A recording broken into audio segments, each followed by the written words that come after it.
Ölkəmizdə güləşə maraq həddindən artıq çoxdur. Bu idman növünün belə məşhur olmasında təbii ki, uğurlu idmançılarımızın da payı var. Onlardan biri də gənc, amma gələcəkdə çox məşhur olacaq Turan Daşdəmirovdur.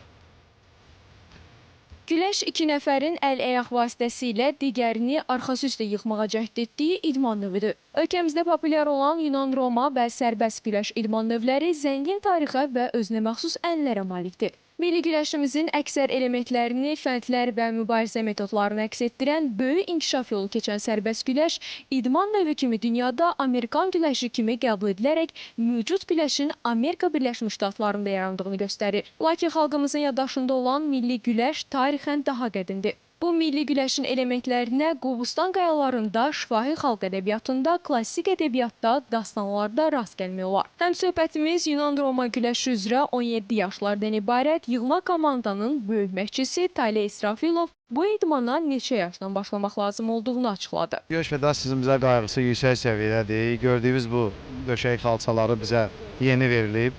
Güləş federasiyası təlimlər verir bizə. Vitaminizasiya eləyir, qidadır, geyimdir. Bu hamısı Güləş federasiyası eləyir. Valideynlər özümü tutub səslənirəm ki, bu Yunan-Roma güləşinə uşaqları zallara gətirsinlər, müəllimləri havalə eləsinlər. Çünki Yunan-Roma bizim dədə-baba idman növlərimizdən biridir. Güləş eyni zamanda insanda cəsarət, təvəzzökarlıq, özünə güvən kimi xüsusiyyətləri inkişaf etdirir. Bir müddət əvvəl Dünya Güləş Birliyinin rəsmi səhifəsində paylaşılan foto geniş əks-səda doğurdu. İordaniyanın Amman şəhərində keçirilən dünya çempionatının qalibi olan gənc idmançımız Turan Daşdəmirov qurumun diqqətindən kənarda qalmadı. Ayın idmançısı seçilən Turana möcüzə uşaq ləqəbi verildi. O yaşıtları arasında titulunu qorumağı bacardı. 2 qat dünya və 2 qat Avropa çempionumuz Sipsi Sporta müsahibəsində idmana gəlişindən və gənc yaşda qazandığı uğurlardan danışıb. 8 yaşımda mən idmana başlamışam.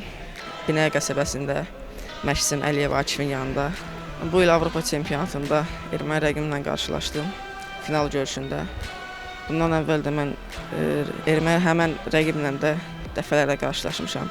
İnşallah bu səfər də onu tam üstünlüklə qalib gəldim və Avropa çempionu oldum.